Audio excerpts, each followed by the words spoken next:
Halo teman-teman, kali ini Umi Flo akan mengulas tentang perawatan tanaman yang sudah sangat dikenal dan banyak dipelihara oleh para pecinta tanaman, yakni tanaman hias Monstera adansonii atau yang lebih dikenal dengan nama janda bolong. Untuk lebih enaknya, seterusnya Umi Flo singkat saja ya penyebutannya dengan janbol, karena predikat janda sebaiknya tidak dikaitkan dengan penyebutan yang kurang pantas untuk menamai sesuatu. Tanaman janbol merupakan tanaman hijau yang daunnya dipenuhi oleh banyak lubang. Tanaman ini tumbuh merambat, oleh karena itu diperlukan turus atau penyangga untuk tempat merambatnya.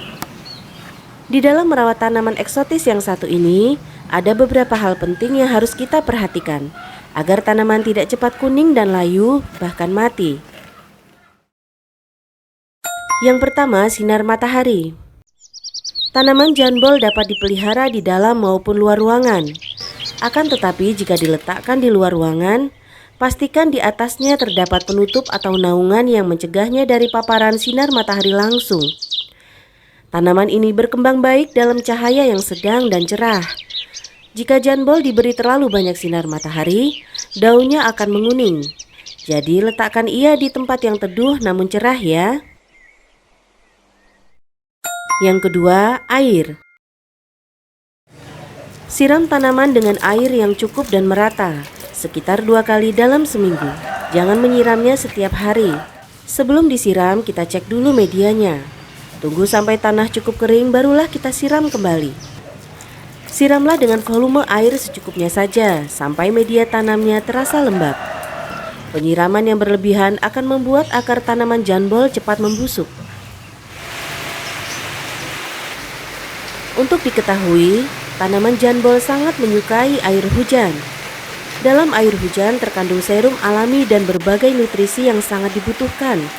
Nutrisi ini diperlukan untuk menumbuhkan daun baru. Yang ketiga, media tanam. Perhatikan selalu kondisi tanah atau media sebelum kita mulai memelihara janbol. Pilihlah media yang tidak padat agar mempermudah akar janbol tumbuh dan menyuplai oksigen. Jika ingin menanamnya dengan tanah, jangan menggunakan tanah biasa. Gunakan campuran tanah dengan lumut, gambut, dan perlit dengan komposisi 1:1. Jika tidak ada, kita juga bisa menggunakan media tanam kemasan yang mengandung campuran kokopit, sekam bakar, humus, dan pupuk kandang. Media tanam ini bermanfaat untuk menjaga kelembaban akar janbol tanpa membuat akar membusuk. Kita bisa mengganti media tanam ini setiap 6 bulan hingga setahun sekali. Yang keempat, pembersihan daun.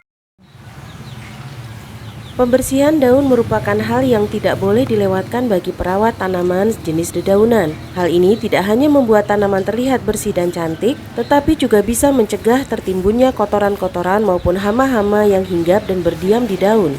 Gunakan air bersih dan kain atau tisu dapur untuk melap daun-daunan. Bisa juga dicampur dengan sedikit cairan pencuci piring yang mengandung antibakteri.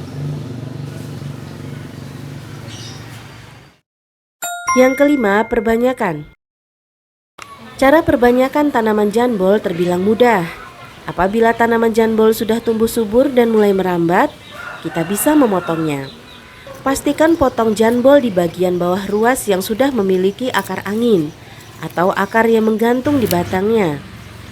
Kemudian kita bisa menyimpannya di dalam botol kaca yang telah diisi dengan air, atau jika teman-teman sudah sering melakukan perbanyakan dengan stek, bisa langsung menanamnya di media tanam.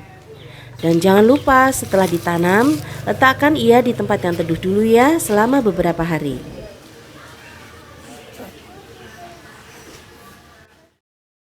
Selanjutnya, pemupukan.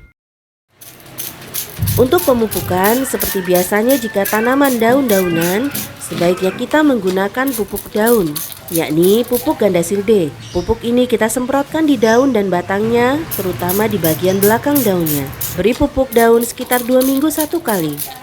Sedangkan untuk medianya, kita bisa rajin memberi air cucian beras. Air cucian beras diteliti mengandung banyak nutrisi, terutama komponen vitamin B1, yang bermanfaat untuk membantu merangsang pertumbuhan vegetatif tanaman, daun, tunas, dan cabang. Manfaat lain dari air cucian beras adalah membantu pembentukan klorofil sehingga tanaman tumbuh menjadi lebih hijau lagi. serta memperkuat tumbuhan dari penyakit. Yang terakhir, pemangkasan.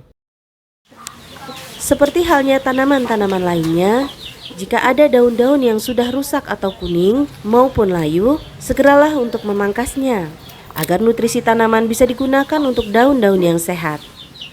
Demikian pula jika tanaman janbol kita sudah terlampau lebat, agar bentuknya tetap rapi dan cantik, hendaklah kita selalu rajin untuk memangkasnya. Nah teman-teman, itulah tips-tips perawatan tanaman janbol. Tanaman ini harus benar-benar kita perhatikan ya, karena ia termasuk tanaman yang mudah sekali menguning dan layu jika perawatannya kurang tepat. Selamat menanam dan sampai jumpa kembali.